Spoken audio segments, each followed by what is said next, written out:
What is going on, guys? Welcome to your 26th HTML5 tutorial, and in this lesson I want to talk to you guys about a new type of query selector method, and that's querySelectorAll.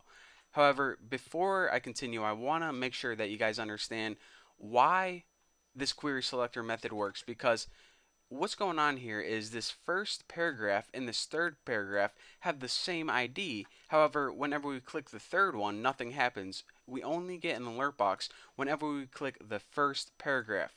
And the reason behind that is because this query selector method right here, it only can return one single element. So even though there are more than one element with the ID of tuna, this method is limited to one element only. So what if we were making a program where we actually wanted to return all of the elements with the ID of tuna? Well, in that case, what we need to do is we would need to make a method called, and let me go ahead and delete all this, query selector all. And what this does is it returns an array or a list of whatever we type inside it. So I'm just going to go ahead, and since we already have a couple things with the ID of tuna, I'm just going to go ahead and write it just like this.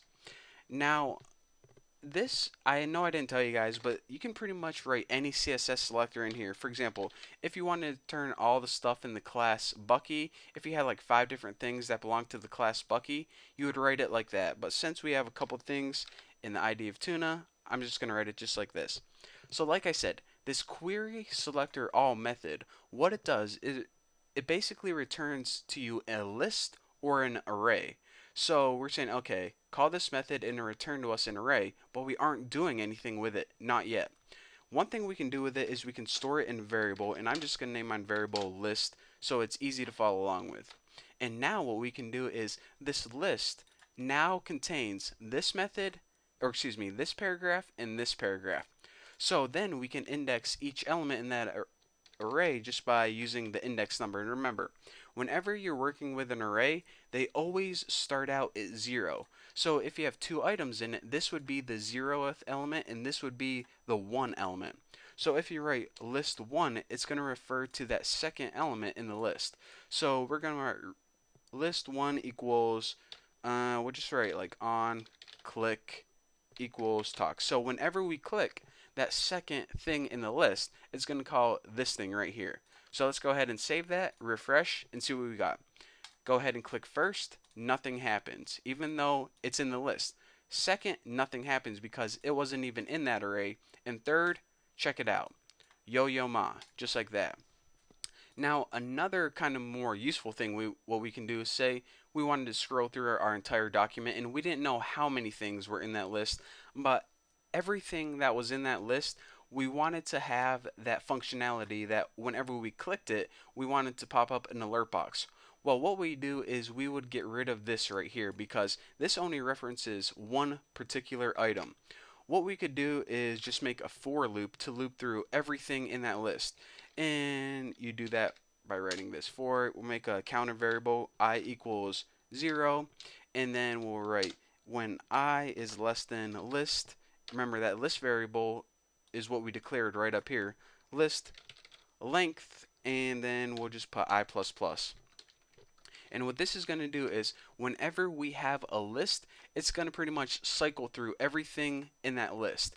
And now we can apply that list, and instead of putting a numerical value in here to reference a single element, we can just write I in there and it's going to reference all of those elements. It's going to loop through it. On click, not on lick, that is disgusting. On click equals talk. Now again, what it's going to do is say we have 5 different things in our list. The very first time this cycles through, it's going to go list 0 on click equals talk, list 1 on click equals talk, list 2, 3, and 4 on click equals talk.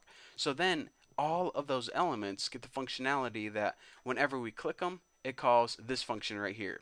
So if we go ahead and save that and refresh, whenever we click the second one, nothing happens because it isn't in that list. The first one, check it out. And the third one, check it out. And if we had 10, 100, a million different elements, as long as they all belong to that ID of tuna, it would get this functionality.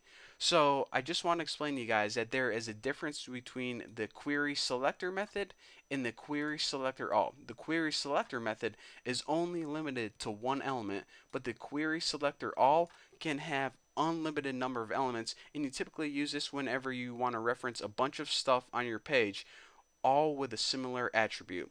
So now that you understand that, we're ready to move on to some more advanced stuff in looking at how all this ties together with HTML5. So thank you guys for watching. Don't forget to subscribe, and I'll see you guys in the next video.